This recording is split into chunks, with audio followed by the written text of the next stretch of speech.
Hi everyone, welcome back to my channel. If you're new here, I'm Courtney Ryan, and today we're going to be going over 6 things you should stop doing when you're dating. So if you are looking for a healthy relationship, here is a list of things that you should stop doing when you're dating. Number 1 is to stop forcing it. A few different ways to look at this one. First one might be you have strong feelings for this person and so desperately want them to feel the same way, but they don't. You might continue to chase them and force something that just isn't there. Remember, you can invite someone to love you, but you cannot force them to. Many people do this because they're more focused on if that other person likes them rather than if they actually like the person in the first place. Another reason might be you think this is your only option, so you settle for someone that you're not actually compatible with and force it to be.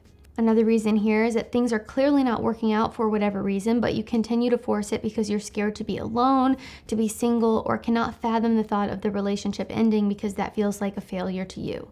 As you can see, there are numerous ways in which forcing it can occur, and none of them are positive. I just really wanted to give a couple different examples here of the most common ones that I see. So my advice here would to be really honest with yourself and know when it is time to move on, because forcing it never does you or that other person any favors. It might feel good in the short term and the right thing to do short term, but long term, never the right thing.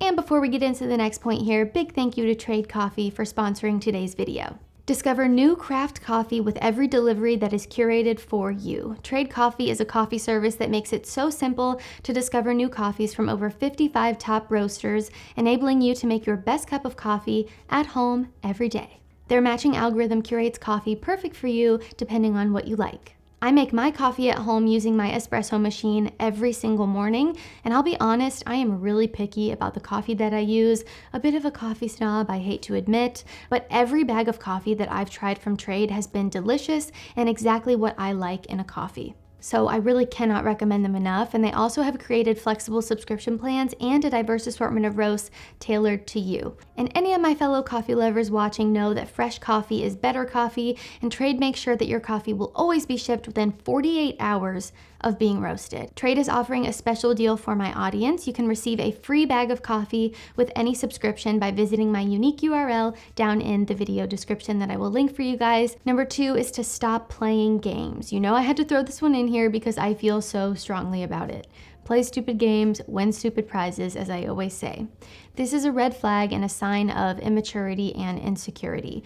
And someone who's confident in themselves and the value that they bring into a relationship doesn't need to play hard to get, act hot and cold, send mixed signals, or participate in any other dating games. It never leads to anything good and is often a window into what the rest of your relationship with this person will look like, and really just starts the relationship off on a really unhealthy and immature foot that when you're an adult looking for a healthy relationship, you just shouldn't be doing. The next thing you should stop doing when you're dating is stop looking for sparks. Instant gratification at its finest. Many people jump ship far too early because they don't feel instant fireworks, and you might just end up missing out on a great connection because of this.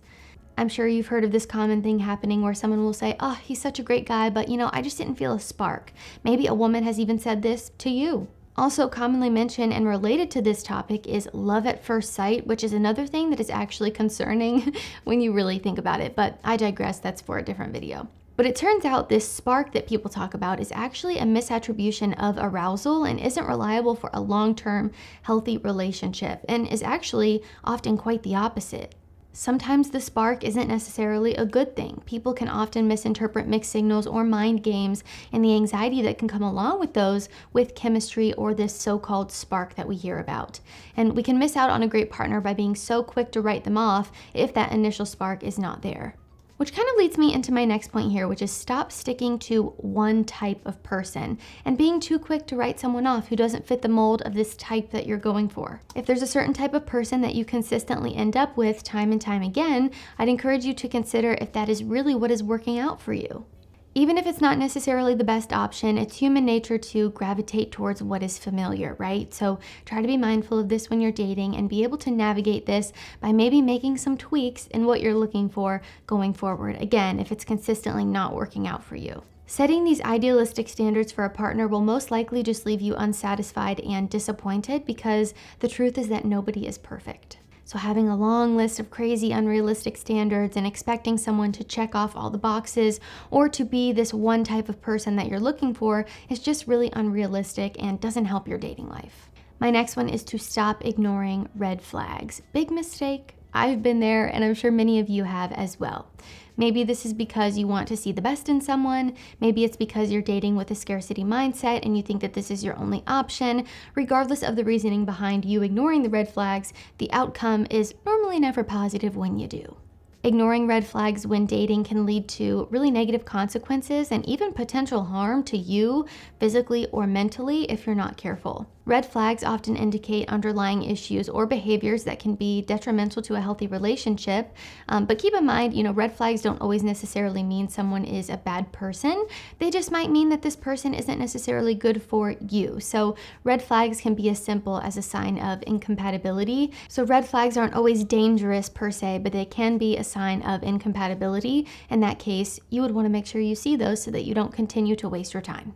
So obviously it's important to pay attention to these warning signs to protect your emotional and physical well-being, but also to make sure that you're making informed decisions about your dating life and seeing things for what they are instead of what you want them to be, as I always say.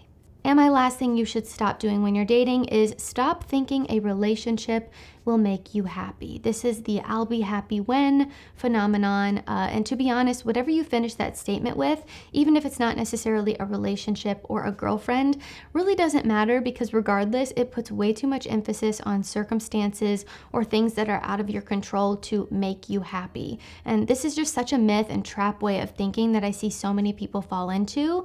And it also kind of goes hand in hand with this idea that your partner should complete you, which also isn't true and isn't necessarily a healthy way to think. You can be happy without a girlfriend. In fact, the happier you are on your own, the more likely you'll be to find and attract a healthy partner to be with.